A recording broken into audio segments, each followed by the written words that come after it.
Emma Miller would later wonder if God had a sense of humor, sending a bleeding millionaire to her doorstep on the very night she'd counted her last $17.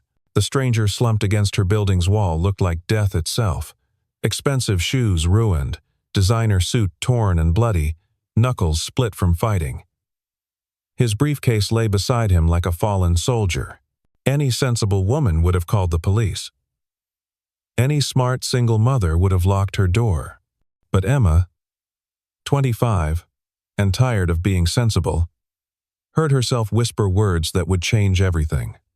"My daughter's asleep upstairs. If you can stay quiet, you can come in."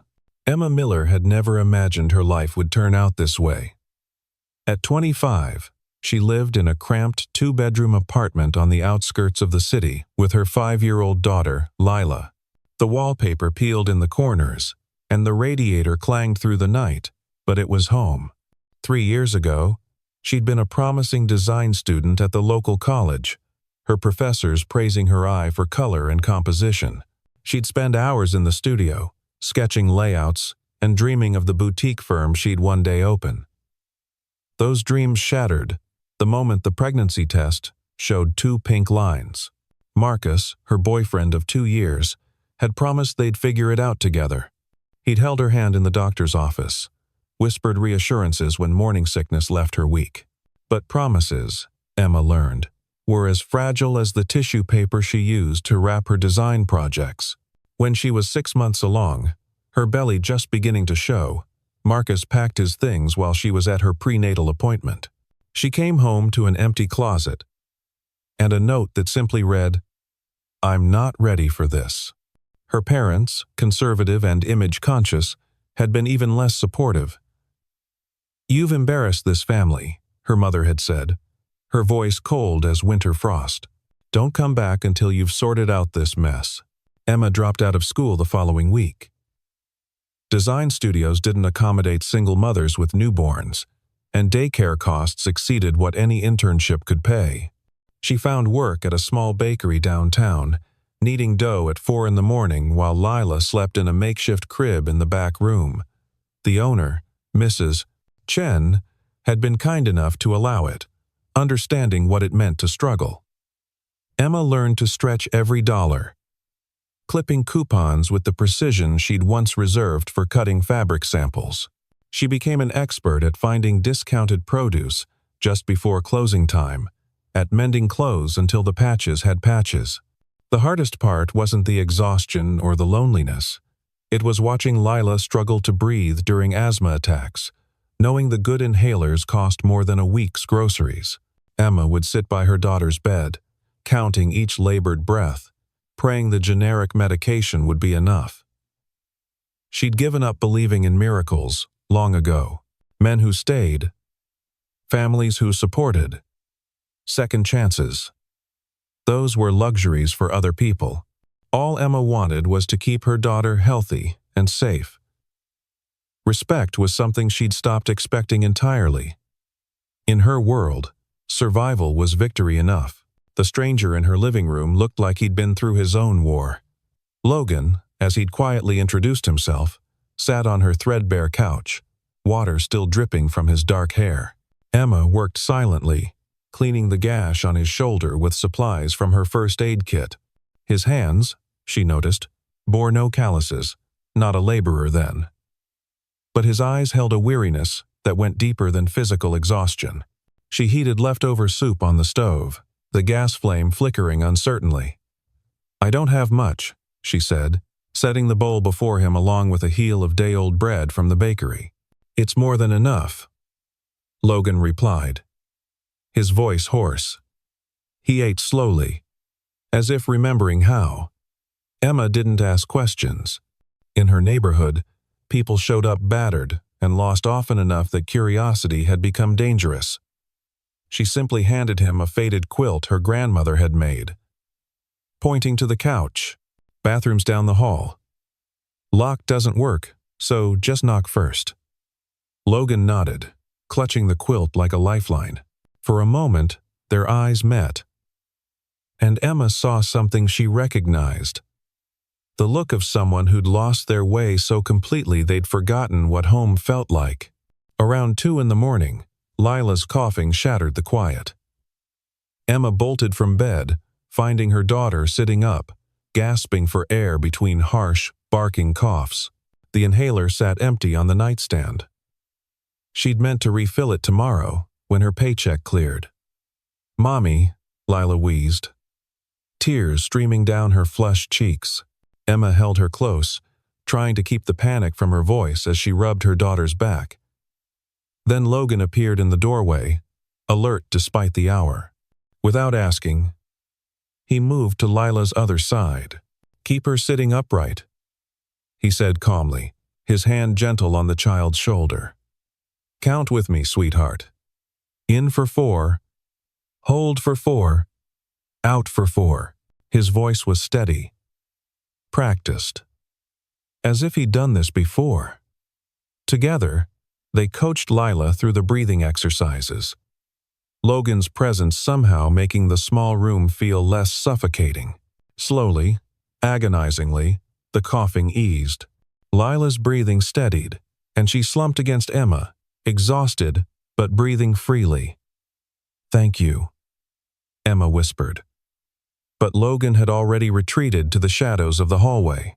When Emma woke the next morning, pale sunlight filtering through the grimy windows, Logan was gone.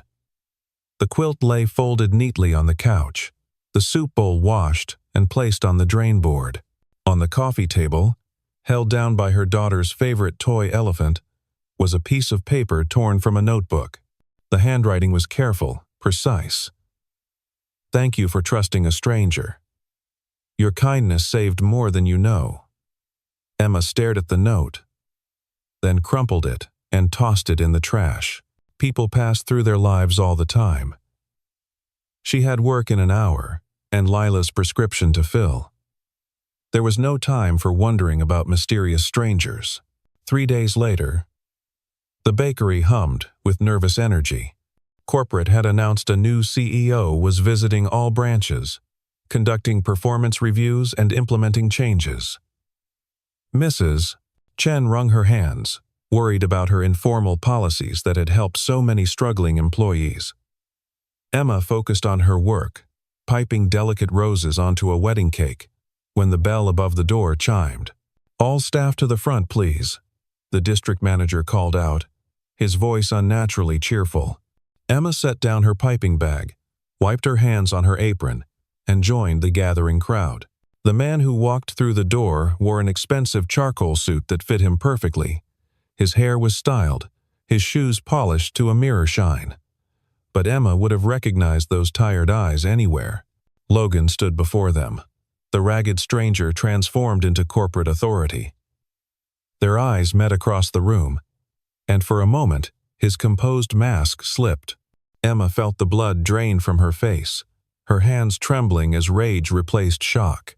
This had been a game, some rich executive's poverty tourism, a story to tell at cocktail parties. She'd opened her home, exposed her struggles. Let him see her daughter sick and vulnerable. "You lying bastard," she hissed, not caring who heard. In one swift motion, she swept the tray of fresh pastries onto the floor, eclairs and tarts splattering across the polished tiles. She ripped off her apron, threw it at his feet. "I quit. Find another charity case for your amusement." The room stood frozen, 20 pairs of eyes watching the scene unfold. Logan remained still, his expression unreadable. When he finally spoke, his voice was quiet but carried across the silent bakery. "You have every right to be angry. I owe you an explanation, but not here, not in front of people eager to judge you for mistakes that aren't yours." Emma laughed bitterly. "Save your explanations for someone who cares." She pushed past him, through the crowd of gaping co-workers, out into the harsh morning light. Behind her, she heard the district manager sputtering apologies, other employees whispering furiously. But she didn't look back. She'd survived abandonment before. She'd survive it again. Logan Montgomery, CEO of the largest food service corporation in the state, watched her go and said nothing more. Some truths, he knew, couldn't be explained in front of an audience. Back in her apartment, Emma attacked the want ads with a highlighter that was running out of ink. Entry-level positions requiring experience she didn't have. Education she hadn't finished. The few callbacks she received ended the moment she mentioned needing flexible hours for childcare. Her savings, meager as they were, dwindled with each passing day. The pharmacy called about Lila's prescription waiting for pickup. $90 she didn't have. The electricity bill arrived with a shut-off notice. Emma sat at her kitchen table, head in her hands, fighting tears that would solve nothing. "Mommy, why don't you smile anymore?" Lila asked one evening, coloring at the table while Emma stretched a can of soup into dinner for two. The question hit harder than any rejection letter. Emma forced her lips upward, but her daughter wasn't fooled. "Is it because Mr. Logan doesn't come visit?" He told good stories. Emma's chest tightened. During his single night in their home, Logan had spent 20 minutes telling Lila elaborate tales about brave princesses who saved kingdoms. She'd fallen asleep smiling, her breathing easy. "He's very busy, sweetheart," Emma managed. "Important people don't have time for us." Lila returned to her coloring, but Emma caught her staring at the door sometimes, as if waiting. The worst part was the empty space Logan had left behind. Not just his physical absence, but the brief moment when Emma had felt less alone. When someone had helped with Lila's attack without being asked, without expecting payment or gratitude. She'd let her guard down for one night, and now she was paying the price. Sarah, her former co-worker, stopped by on Thursday with groceries Emma hadn't asked for and an envelope. "He wanted me to give you this," Sarah said, not meeting Emma's eyes. "I know you're angry, but maybe just read it?" After Sarah left, Emma stared at the envelope for an hour before opening it. Logan's handwriting was just as precise as before, but the words trembled with emotion. "I wasn't playing poverty tourist. 3 weeks ago, I inherited a company I never wanted after my father's death. That night, I'd walked out of another pointless board meeting about profit margins and market shares. I was attacked for my briefcase. Funny, since it only contained resignation letters I couldn't send. I ended up at your door by pure chance. You gave me something I'd forgotten existed. Kindness without conditions.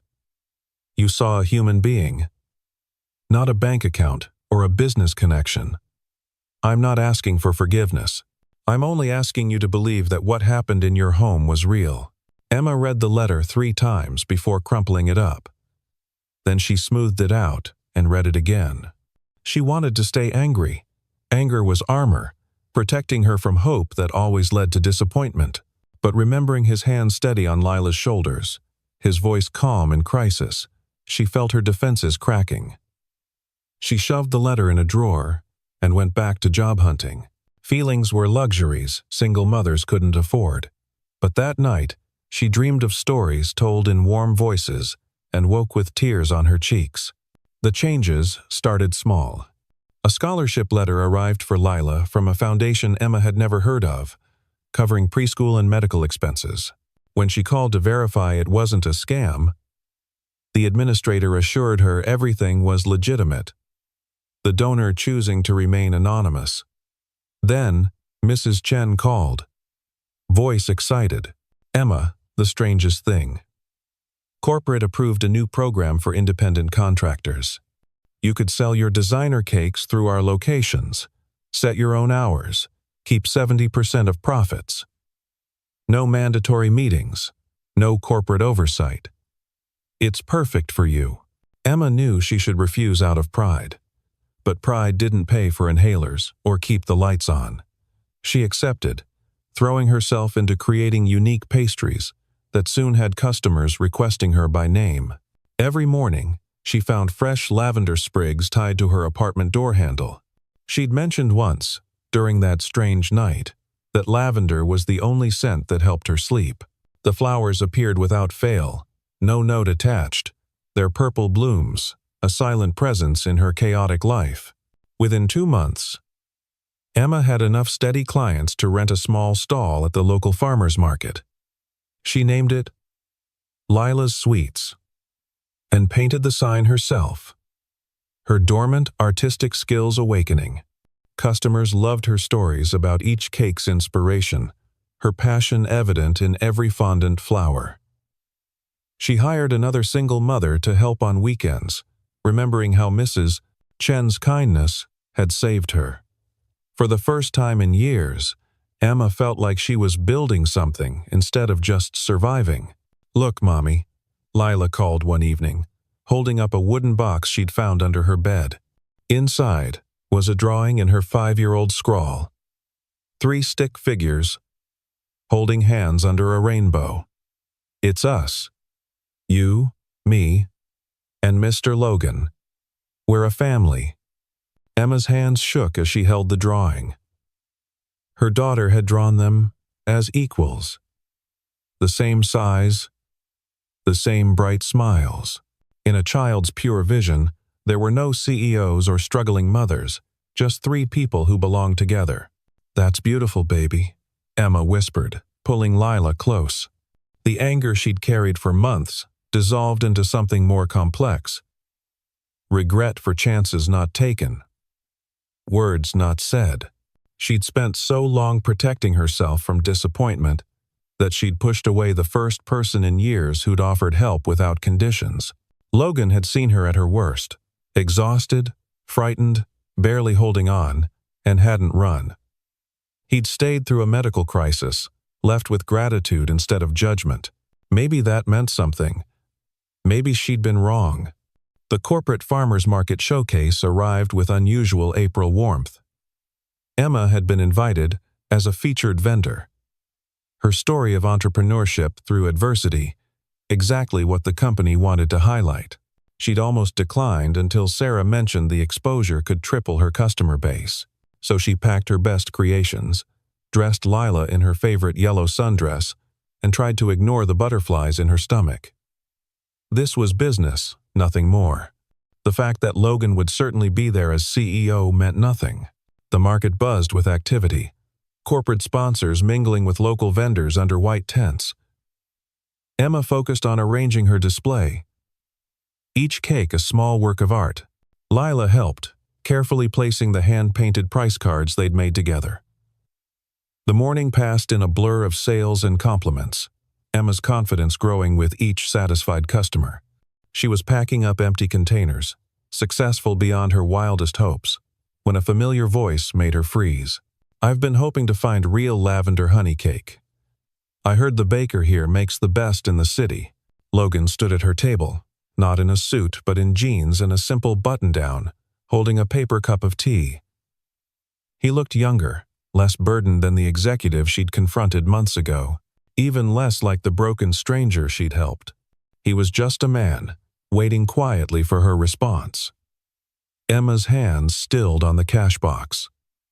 Lila peeked out from behind her mother's skirt, then broke into a grin. "Mr. Logan, did you come for stories?" The child's innocent joy broke through the awkward tension. Logan knelt to her level, his smile genuine. "I came hoping for cake, but I always have stories for brave princesses." He glanced up at Emma, asking permission without words. She found herself nodding, watching as he showed Lila a small origami swan he'd pulled from his pocket, launching into a tale about a swan who learned to sing. When the story ended, and Lila ran off to show her new treasure to a friend, Emma and Logan stood facing each other across the table of remaining cakes. The market noise faded around them, creating a bubble of possibility. "I should have handled everything differently," Logan said quietly. "I was lost that night, in more ways than one. You gave me direction when I needed it most." Emma studied his face, searching for deception and finding only sincerity. "You could have told me the truth," she said, but the accusation lacked heat. Months of success, of building something real, had softened her edges. "Would you have let me in if I had?" Logan asked. If I'd said I was a CEO having an existential crisis, bleeding on your doorstep? Emma almost smiled at the absurd truth of it. Probably not, she admitted. I don't trust rich people. Yet you trusted a stranger, Logan pointed out. What does that say about both of us? Emma felt the last of her walls crumbling. This man had seen her struggle and, instead of judging, had found ways to help that preserved her dignity. He'd never demanded gratitude or recognition. Even now, he stood before her as an equal, not a savior. Can you stay? She asked, the words tumbling out before she could stop them. Just for tonight? Lila would love more stories. It was a weak excuse, and they both knew it. Logan's face softened, hope flickering in his eyes. If you'll have me, I'd like to stay for more than just tonight. Around them, the market continued its cheerful chaos. Vendors called out deals. Children laughed. Music played from somewhere near the food trucks. But in their small space, something shifted. Emma reached across the table, past the cakes and cards, and took Logan's hand.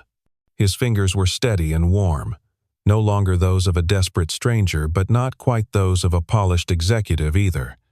They were simply human, holding on. We should probably talk, Emma said, surprising herself with a laugh. About everything. Properly this time. Logan squeezed her hand gently. I'm good at talking. I'm even better at listening. Lila chose that moment to return, dragging her friend to see the swan. She looked at their joined hands and beamed. Are we going home together? She asked, with a child's directness. Emma and Logan exchanged glances, a conversation without words. Home. Such a simple word for such a complicated concept. Yes, Emma said finally, including Logan in her smile. We're going home. As they packed up the stall together, Lila chattering about school and swans, and whether Mr. Logan knew any dragon stories, Emma felt something she hadn't experienced in years. Not the desperate hope of youth or the bitter resignation of survival, but a quiet certainty that sometimes life offered second chances disguised as first meetings. Sometimes strangers became family not through grand gestures but through small acts of trust. Later, as they walked through the market, Lila, between them holding both their hands, Emma caught their reflection in a store window. They looked like what they were becoming. Not a CEO and a single mother. Not charity and gratitude. But three people who'd found each other in the rain. Three people building something that didn't need contracts or titles. Only the willingness to stay when leaving would be easier. The lavender in Emma's apartment would bloom beside windows that no longer felt like barriers. And on cold nights, when Lila's breathing grew difficult, there would be steady hands to help count the breaths, to share the fear and the relief. There would be stories and laughter, and probably tears. But mostly, there would be presence. The gift of people who choose each other again each morning. Who build homes, not from wealth or obligation, but from the radical act of showing up. The walk back to Emma's apartment took longer than usual. They stopped at every interesting window display because Lila insisted on showing Logan all her favorite spots in the neighborhood.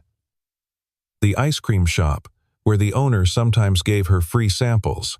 The bookstore with the orange cat who slept in the window. The mural of dancing flowers that she helped paint during a community art day. Logan listened to each story with genuine interest, asking questions that made Lila giggle and elaborate.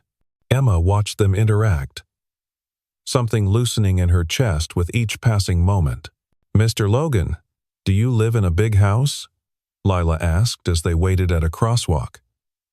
The innocent question made Emma tense, but Logan crouched down to meet the child's eyes. I do have a big house, he said honestly. But you know what? It's very quiet. Sometimes I eat dinner all by myself at a really long table. Lila's face scrunched in sympathy. That's sad. We have a small table, but Mommy and I always eat together. You could eat with us instead."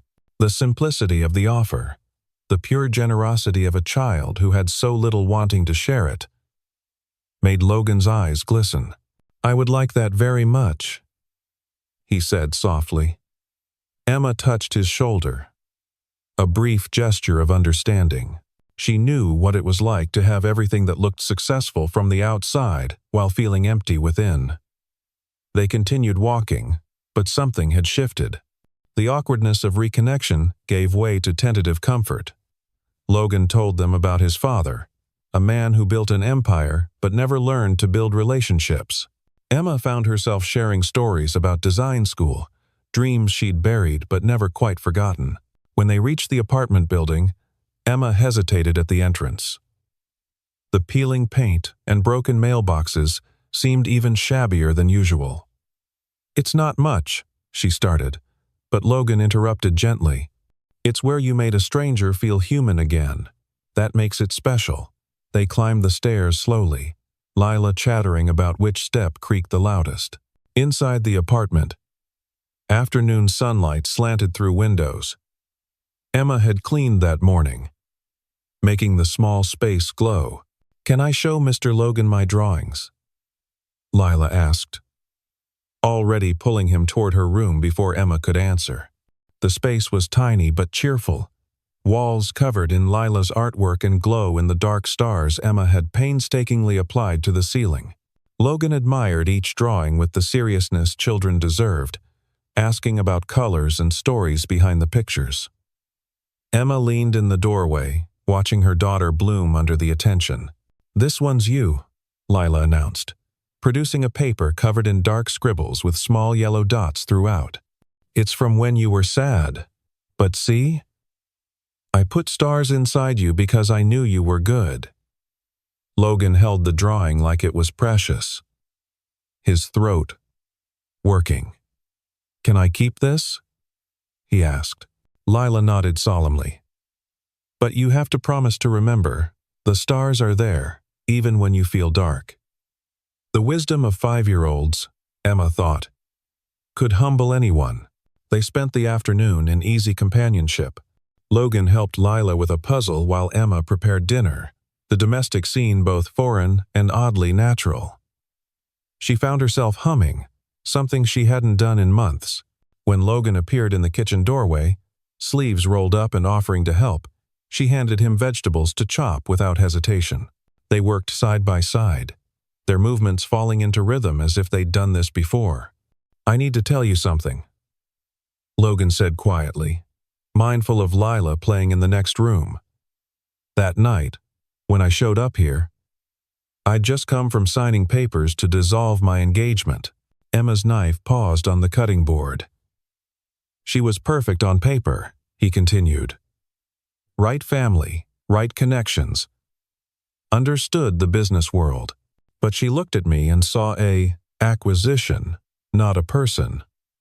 When I told her I was considering stepping down as CEO, she laughed, said I'd be nothing without the title." Emma resumed chopping, giving him space to continue. "I walked out of her penthouse and just kept walking. For hours. Then those kids jumped me for my briefcase. Probably thought it had something valuable. Funny thing is, it did. My resignation letter. I'd been carrying it for weeks, too scared to submit it." He smiled ruefully. "Getting mugged might have been the best thing that happened to me. Led me here. And you didn't resign," Emma observed. Logan shook his head. "After that night here, watching you with Lila, seeing how hard you worked for every small victory, I realized I was being a coward. I had resources, influence, the ability to make changes. Running away would have been selfish." He paused, then added quietly, "I wanted to become the kind of man who deserved to sit at your small table." Emma set down her knife and turned to face him fully. "You don't have to earn a place here," she said. "That's not how this works. You either fit or you don't, and earning has nothing to do with it." She thought of all the men who'd tried to buy their way into her life since she'd become a mother, offering things that came with strings. Logan had given freely and asked for nothing. That was the difference. Dinner was a simple affair. Pasta with sauce made from garden tomatoes, salad, bread from Emma's bakery connections. But Lila declared it a feast, especially when Logan produced a small container of gelato he'd bought at the market for dessert. They ate and talked and laughed, the conversation flowing from serious to silly and back again. Lila demonstrated her ability to eat spaghetti with chopsticks, which mostly resulted in sauce on her cheeks. Logan shared a story about trying to cook for the first time after moving out of his father's house and nearly burning down his apartment. Emma found herself laughing freely, the sound surprising her. After dinner, as had become tradition in their small household, it was story time. Usually, Emma would make up simple tales or read from their small collection of library books. But Logan, settling on the floor with Lila curled against him, wove elaborate narratives that held them both spellbound. His voice changed for each character. His hands moved to illustrate the action. He told of kingdoms under the sea where kindness was currency and mountains that grew from planted dreams. "One more," Lila pleaded when he finished. But her eyes were already heavy. "Tomorrow," Logan promised, glancing at Emma for confirmation. She nodded. The word tomorrow feeling like a bridge they were building together. They tucked Lila in together, the child insisting on kisses from both of them, her small arms reaching up to pull them close. "I'm happy," she mumbled, already drifting toward sleep. "We're all together." Back in the living room, Emma and Logan sat on opposite ends of the worn couch, the space between them charged with possibility. "I should go," Logan said eventually, though he made no move to stand. "Should you?" Emma asked. The question hung in the air, weighted with more than its simple words. Logan studied her face, seeming to read the fear and hope warring there. "What do you want, Emma? Not what you think is smart or safe. What do you want?" She thought of all the careful barriers she'd built, the protection that had become a prison. "I want to stop being so tired," she admitted. "Not just physically tired, but tired of doing everything alone, tired of being suspicious of kindness, tired of assuming everyone will leave." Her voice cracked on the last word. Logan moved closer, not touching but near enough that she could feel his warmth. "I'm tired too," he said. "Tired of conferences, rooms full of people who don't see me. Tired of coming home to silence. Tired of having everything except what matters." Emma turned to face him fully. "We're quite a pair, aren't we? The woman who can't trust, and the man who doesn't know how to be trusted." Logan smiled sadly. "Maybe that's why this could work. We both know what it's like to be broken. Maybe we can figure out how to be whole together." The vulnerability in his voice undid her. She reached out, taking his hand the way she had at the market, but this time there was no table between them. "Stay," she said simply. "Not just tonight. Stay, and see what we could build. It won't be easy.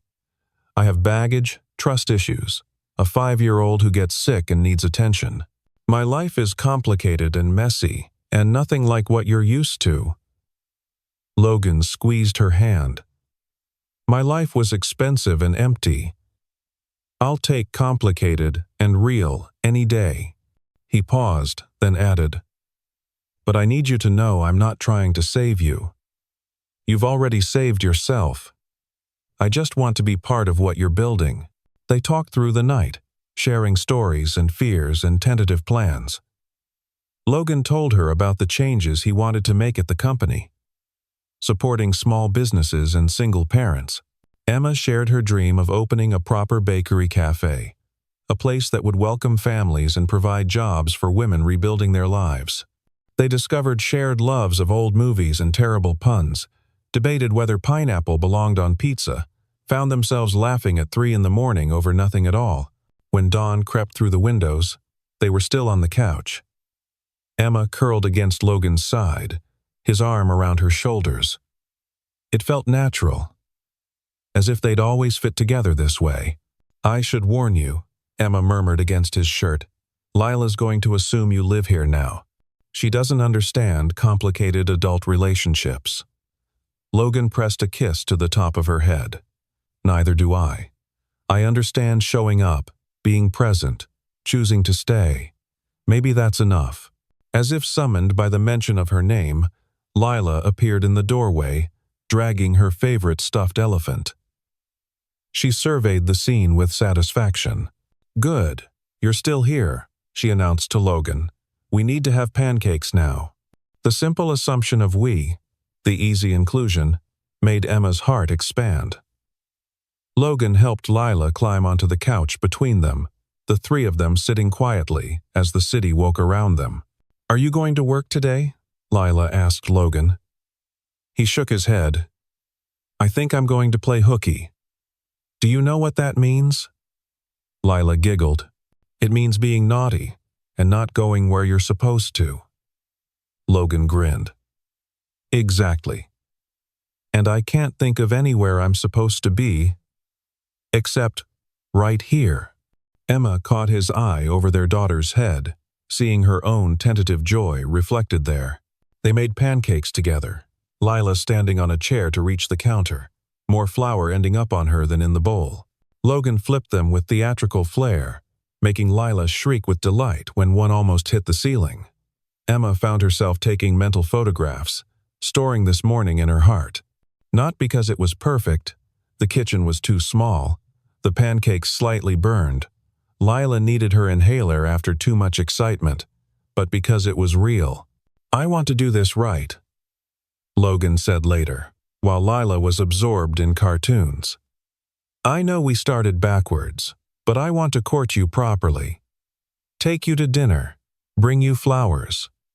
All of it." Emma smiled. "I work nights and weekends. I have a 5-year-old who comes everywhere with me. Fancy restaurants make me nervous. And flowers die in this apartment." Logan considered this. "Then I'll bring you coffee on early mornings. Read to Lila while you take a rare nap. Learn which farmers market vendors have the best produce. Court both of you. Because you're a package deal." It was the package deal comment that undid her last defenses. So many men had seen Lila as an obstacle, something to tolerate to get to Emma. Logan saw her daughter as a bonus, another person to love. "Okay," she whispered. "But we go slow. Lila's already attached. And if this doesn't work..." Logan cupped her face gently. "Then we'll handle it honestly and carefully."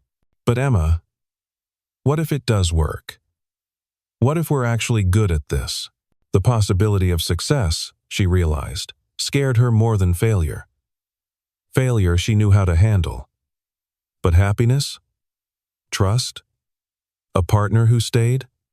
That was uncharted territory. Looking at Logan's patient face, at her daughter laughing at animated characters, at the morning sun filling their small kitchen, Emma decided maybe it was time to explore new territories. Maybe it was time to believe that not all storms brought destruction.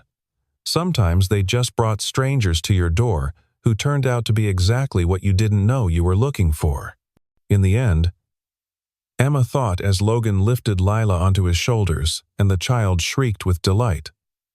Perhaps that was what love looked like. Not a fairy tale rescue, but a door opened on a rainy night. A stranger welcomed in. And the slow recognition that sometimes the best families are the ones we create from scratch. One small kindness at a time. The road ahead would have challenges. Board members who questioned Logan's judgment. Society matrons who whispered about the single mother who'd caught the CEO. Lila's health issues that would test them all. But it would also have Sunday mornings like this one, full of possibility and pancakes, and the profound relief of not being alone. And that, Emma decided as she watched her daughter and this unexpected man plan their day's adventures, was more than enough. It was everything.